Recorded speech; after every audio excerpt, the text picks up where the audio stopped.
प्यारे बच्चों नमस्कार। आज की वीडियो में आपका स्वागत है। तो इस लेक्चर में हम स्टडी करेंगे numerical solution of algebraic equation. तो इसमें कुछ बेसिक चीज़ें हैं जिसका जानना बहुत ज़रूरी है। तो सबसे पहले बात करते हैं कि एल्जेब्रिक इक्वेशन होती क्या है। तो यहाँ पे बताया गया है एल्जेब्रिक इक्वेशन क्या होती है। आपने पढ़ा होगा बहुपद, पॉलिनॉमियल। ये हमने एक बहुपद लिखा है a0 x की power n plus a1 x की power n minus one plus a2 x की power n minus two plus dash dash dash plus an x की पावर n। अगर हम इसी को बराबर जीरो के रख दें तो ये आपकी एल्जेब्रिक इक्वेशन हो जाती है। एल्जेब्रिक मतलब बीजगणितीय समीकरण। तो इसको मान लेते हैं कि ये हमारा f(x) कोई फंक्शन है, इसे जीरो के बराबर मान लिया तो ये हमारी एक इक्वेशन बन जाती है। अब इक्वेशन आपने कई तरह की पढ़ी है, एक घात की, दो घात की, तीन घात की। तो इसमें अगर आपका a0 जीरो नहीं है तो ये जो इक्वेशन बन जाएगी n घात की बन जाएगी। अगर ये जीरो है, ये नॉन जीरो है, मतलब इसकी वैल्यू जीरो नहीं है, तो ये n माइनस वन घात की। तो इसमें हमने ये थोड़ा लिखा है कि यदि a0 आपका जीरो नहीं है तो ये जो आपकी f(x) इक्वल टू जीरो है, ये जो इक्वेशन है ये आपकी एल्जेब्रिक इक्वेशन कहलाएगी और उसकी डिग्री होगी n। अब हमने कुछ एग्जाम्पल लिखे हैं। एग्जाम्पल जैसे आपने पढ़ रखे हैं कि x cube minus x minus one equal to zero, ये एल्जेब्रिक इक्वेशन है, बीजगणितीय समीकरण है तीन घात की। अगर हम इसे सॉल्व करने लगें तो इसके तीन आंसर आएंगे। ऐसे ही एक इक्वेशन ये है x की पावर चार minus X plus one equal to zero, ये भी आपकी एल्जेब्रिक इक्वेशन है, इसकी पावर कितनी है, चार।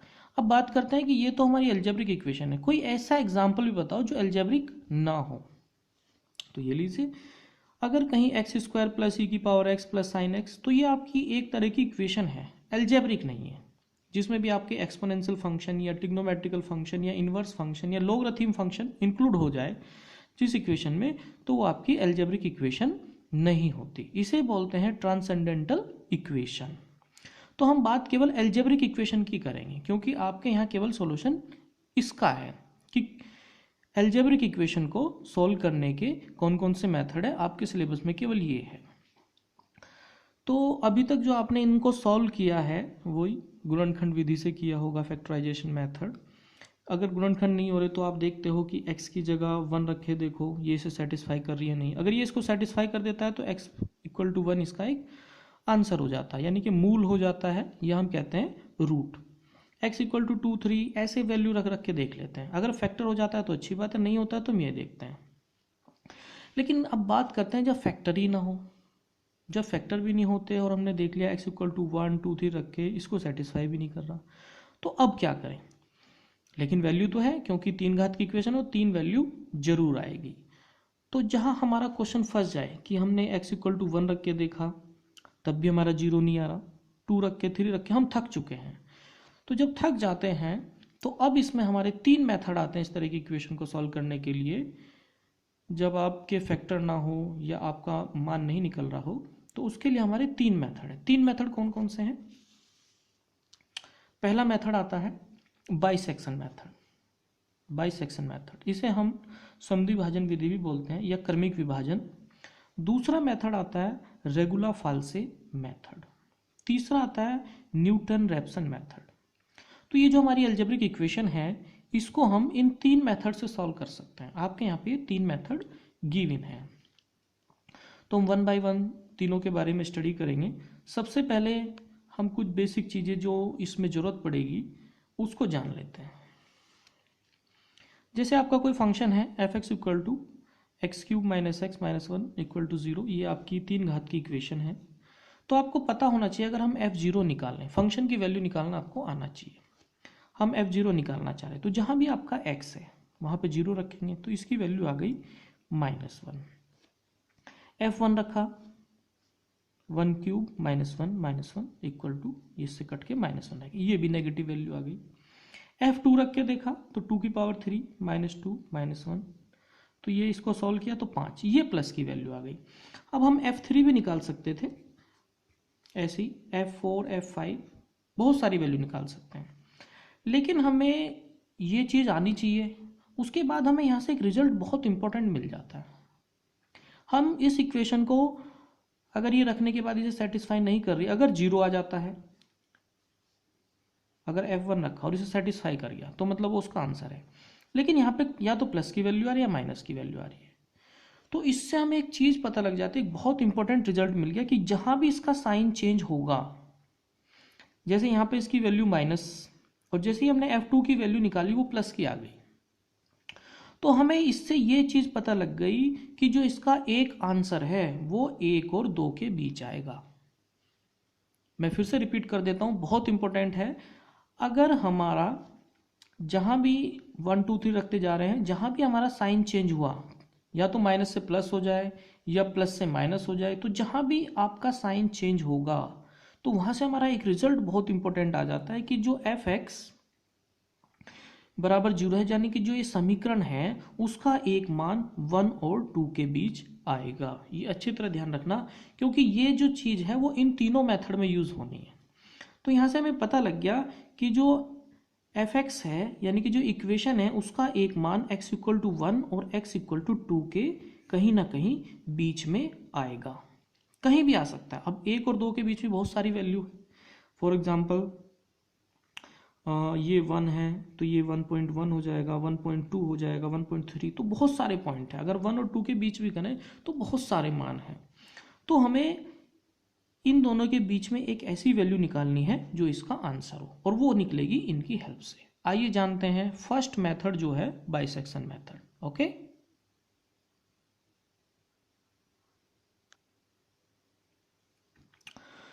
तो फर्स्ट मेथड है बाइसेक्शन मेथड, जिसे हमने कहा क्रमिक विभाजन या समद्विभाजन विभाजन।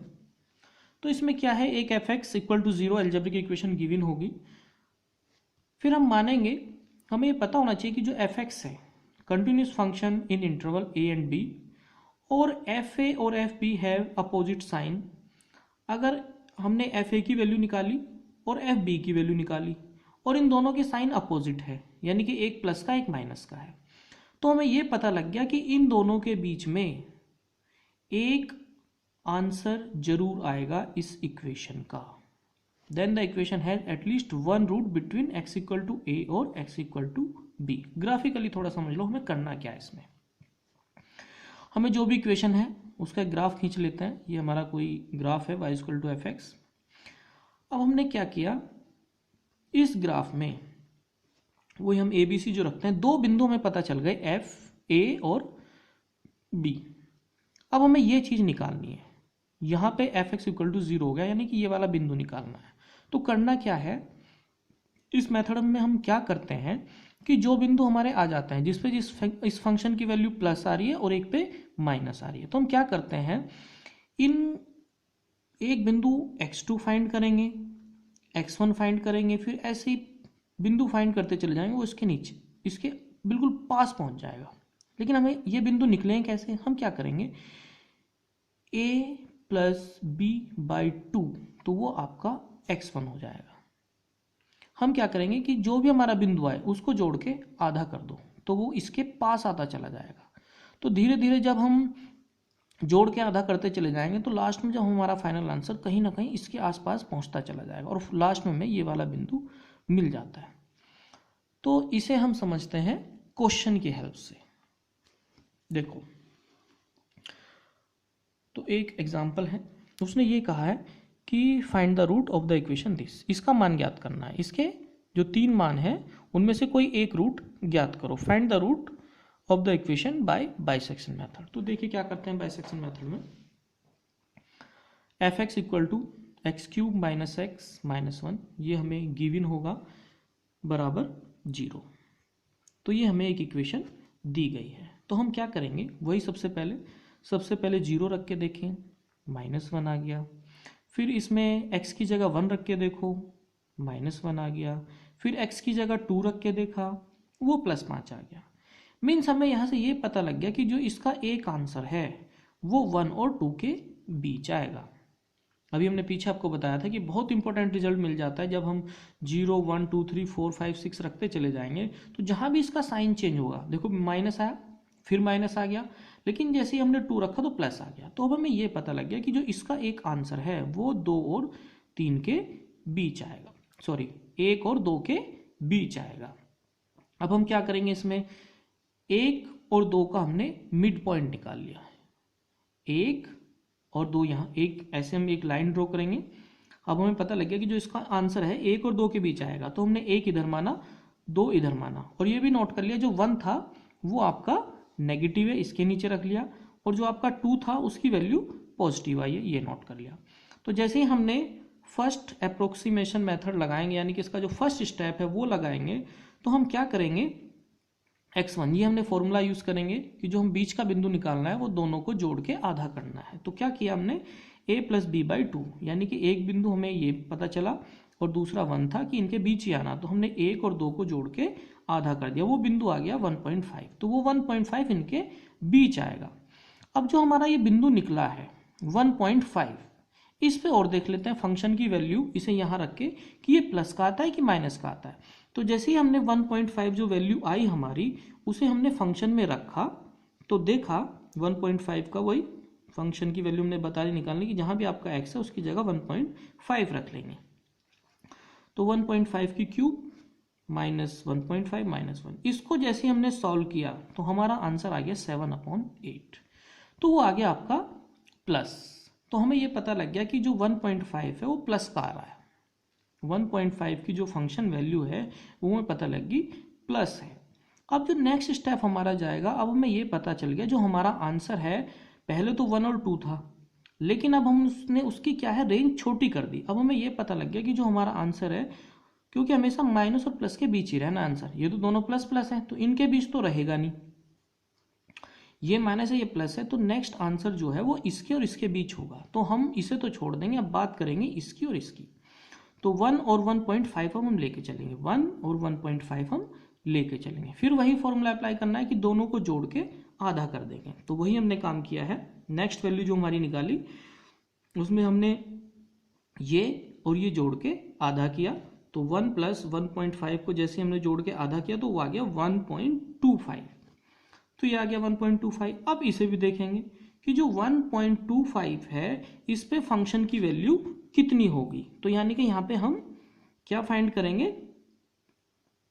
कि f 1.25 आपका प्लस का है कि माइनस का है। तो जैसे ही हमने f 1.25 निकाला, उसकी वैल्यू फंक्शन में रखी, हमेशा इसी में रखें क्योंकि fx आपका गिवन है, तो जैसे आप f कुछ भी वैल्यू निकाल लो, तो हम निकाल रहे हैं f 1.25, तो वो इस 1.25 की होल क्यूब माइनस 1.25 माइनस 1, इसको जैसे हमने सॉल्व किया तो हमारा आ गया माइनस 0.29, यानी कि नेगेटिव। अब हमारी ये वैल्यू आ गई नेगेटिव। तो अब यहाँ पे ध्यान करो कि जो हमारा जो आंसर है, अब हमारी रेंज थोड़ी और छोटी होगी। जो हमारा आंसर है वो ये माइनस, तो इसके बीच तो लाई करेगा नहीं, जहाँ पे भी साइन चेंज होता है यानी कि माइनस प्लस के बीच ही लाई करता है। तो अब हमारी रेंज आ गई ये वाली, तो जो हमारा आंसर है वो 1.25 और 1.5 के बीच आएगा। अब हम ये वाली चीज लेके चलेंगे।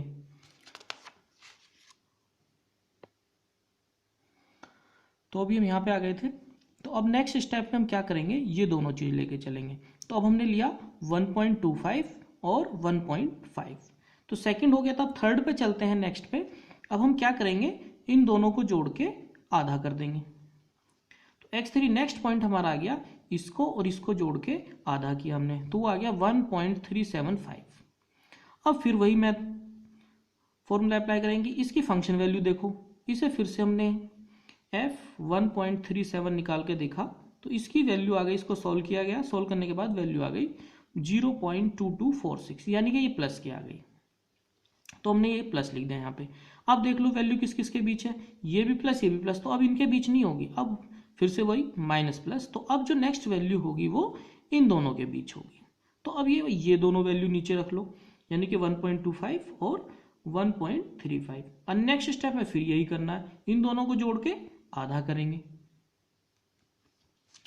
तो जैसे ही हमने इन दोनों को जोड़ के आधा किया, फिर से वही दोनों को जोड़ के आधा किया, फिर फंक्शन की वैल्यू निकाली, इसको सॉल्व किया, इस बार आ गया ये माइनस, फिर माइनस आ गया,